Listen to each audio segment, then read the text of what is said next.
অর্জুন বললেন, হে দেব, অগ্রহায়ণের পুণ্যপ্রদায়ী কৃষ্ণপক্ষের একাদশীকে কেন উৎপন্না বলা হয় এবং কী জন্যই বা এই একাদশী পরম পবিত্র ও দেবতাদেরও প্রিয় তা জানতে ইচ্ছা করি। আপনি কৃপা করে আমাকে তা বলুন। শ্রী ভগবান বললেন, হে পৃথাপুত্র, পূর্বে সত্যযুগে মূর নামে এক দানব ছিল। অদ্ভুত আকৃতি বিশিষ্ট সেই দানবের স্বভাব ছিল অত্যন্ত কোপন। সে দেবতাদেরও ভীতিপ্রদ ছিল। যুদ্ধে দেবতাদের এমনকি স্বর্গরাজ ইন্দ্রকে পর্যন্ত পরাজিত করে স্বর্গ থেকে বিতাড়িত করেছিল। এইভাবে দেবতারা পৃথিবীতে বিচরণ করতে বাধ্য হয়েছিল। তখন দেবতারা মহাদেবের কাছে গিয়ে নিজেদের সমস্ত দুঃখ সবিস্তারে জানালেন।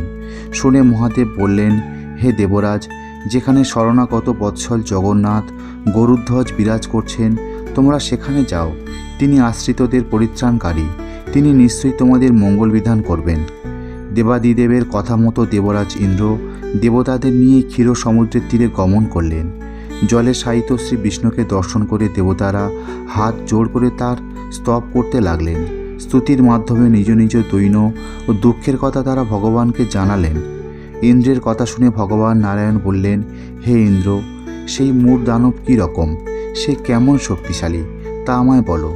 ইন্দ্র বললেন, হে ভগবান, প্রাচীনকালে ব্রহ্মবংশে তালজঙ্ঘা নামে এক অতি পরাক্রমী অসুর ছিল। তারই পুত্র সেই মূর অত্যন্ত বলশালী, ভীষণ উৎকট ও দেবতাদেরও ভয় উৎপাদনকারী। সে চন্দ্রাবতী নামে এক পুরীতে বাস করে। স্বর্গ থেকে আমাদের বিতাড়িত করে তার স্বজাতি কাউকে রাজা, কাউকে অন্যান্য দিকপাল রূপে প্রতিষ্ঠিত করে এখন সে দেবলোক সম্পূর্ণ অধিকার করেছে। তার প্রবল প্রতাপে আজ আমরা পৃথিবীতে বিচরণ করছি। ইন্দ্রের কথা শুনে ভগবান দেবদ্রোহিতের প্রতি অত্যন্ত ক্রোধান্বিত হলেন। তিনি দেবতাদের সঙ্গে চন্দ্রাবতী পুরীতে গেলেন। সেই দৈত্যরাজ শ্রী নারায়ণকে দর্শন করে পুনঃ পুনঃ গর্জন করতে লাগল। দেবতা ও অসুরের মধ্যে তুমুল যুদ্ধ শুরু হয়ে গেল। যুদ্ধে দেবতারা পরাজিত হয়ে এদিক ওদিক পালিয়ে গেল। তখন যুদ্ধক্ষেত্রে শ্রী নারায়ণকে একা থেকে সেই দানবটাকে দাঁড়াও দাঁড়াও বলতে লাগল। শ্রী ভগবানও ক্রোধে গর্জন করে বললেন, রে দুরাচার দানব, আমার বাহুবল দেখো। এই বলে অসুরপক্ষীয় সমস্ত যোদ্ধাদের দিব্য বাণের আঘাতে নিহত করতে লাগলেন। তখন তারা প্রাণভয়ে নানা দিকে পালাতে লাগলো। সেই সময় নারায়ণ দৈত্য সৈন্যদের মধ্যে সুদর্শন চক্র নিক্ষেপ করলেন। ফলে সমস্ত সৈন্য ধ্বংসপ্রাপ্ত হলো। একমাত্র মূর অসুরই জীবিত ছিল। সে অস্ত্রযুদ্ধে নারায়ণকেও পরাজিত করল। তখন নারায়ণ দৈত্যের সাথে বাহুযুদ্ধে লিপ্ত হলেন। এইভাবে দেবতাদের হিসাবে 1000 বছর যুদ্ধ করেও ভগবান তাকে পরাজিত করতে পারলেন না। তখন শ্রীহরি বিশেষ চিন্তান্বিত হয়ে বদ্রিকা আশ্রমে গমন করলেন। সেখানে সিংহাবতী নামে একটি গুহা আছে। এই গুহাটি এক দ্বার বিশিষ্ট এবং 12 যোজন অর্থাৎ 86 মাইল বিস্তৃত। ভগবান বিষ্ণু সেই গুহার মধ্যে শয়ন করলেন। সেই দৈত্যও তার পিছন পিছন ধাবিত হয়ে গুহার ভিতরে প্রবেশ করল। সে বিষ্ণুকে নিদ্রিত বুঝতে পারল। অত্যন্ত আনন্দিত হয়ে ভাবতে লাগলো, আমার সাথে যুদ্ধে পরাজিত হয়ে বিষ্ণু এখানে গোপনে শুয়ে আছে। এখন আমি তাকে অবশ্যই বধ করব। দানবের এই রকম চিন্তার সঙ্গে সঙ্গে শ্রী বিষ্ণুর শরীর থেকে একটি কন্যা উৎপন্ন হলো। এই কন্যাই উৎপন্না একাদশী।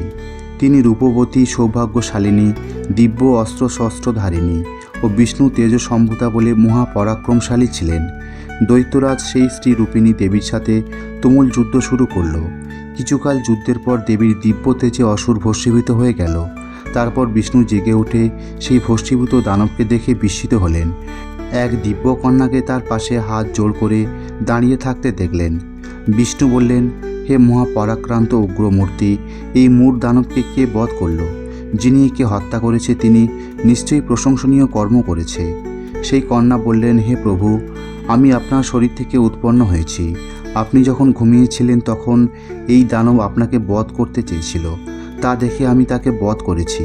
আপনাদের কৃপাতেই আমি তাকে বধ করতে পেরেছি। এ কথা শুনে ভগবান বললেন, আমার পরাশক্তি, তুমি একাদশীতে উৎপন্ন হয়েছ, তাই তোমার নাম হবে একাদশী।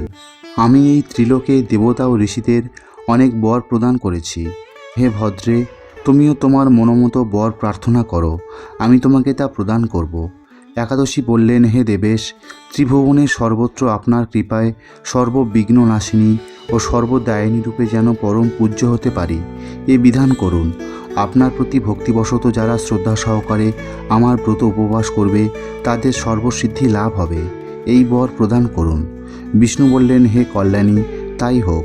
উৎপন্না নামে প্রসিদ্ধ তোমার ব্রত পালনকারীর সমস্ত ইচ্ছা পূর্ণ হবে। তুমি তাদের সকল মনোবাসনা পূর্ণ করবে, এতে কোনো সন্দেহ নেই। তোমাকে আমার শক্তি বলে মনে করি, তাই তোমার ব্রত পালনকারী সকলে আমারই পূজা করবে। এর ফলে তারা মুক্তি লাভ করবে। তুমি হরিপ্রিয়া নামে জগতে বিখ্যাত হবে। তুমি ব্রত পালনকারী শত্রু বিনাশ, পরম গতি দান এবং সর্বসিদ্ধি প্রদান করতে সমর্থ হবে। ভগবান বিষ্ণু এইভাবে উৎপন্না একাদশীকে বরদান করে অন্তর্হিত হলেন। সমস্ত ব্রতকারী দিবারাত্রি ভক্তি পরায়ণ হয়ে এই উৎপন্না একাদশীর উৎপত্তির কথা শ্রবণ কীর্তন করলে শ্রীহরির আশীর্বাদ লাভে ধন্য হবেন। তো বন্ধুরা, এই ছিল উৎপন্না একাদশী ব্রতের মাহাত্ম্য। আজকের ভিডিওটি এখানেই শেষ করলাম। প্রিয় শ্রোতা বন্ধুরা, যদি আজকের এই ভিডিওটি দেখে আপনি সমৃদ্ধ হন, তাহলে অবশ্যই একটি লাইক করার অনুরোধ করব। আর তার সাথে যদি আপনি আমাদের এই চ্যানেলের নতুন শ্রোতা হয়ে থাকেন, তাহলে অবশ্যই চ্যানেলটিকে সাবস্ক্রাইব করে রাখুন। সবাই ভালো থাকুন, সুস্থ থাকুন। মঙ্গলময় শ্রীকৃষ্ণের কৃপায় আপনার জীবন আরও সুন্দর ও সার্থক হয়ে উঠুক। রাধে রাধে। জয় শ্রীকৃষ্ণ।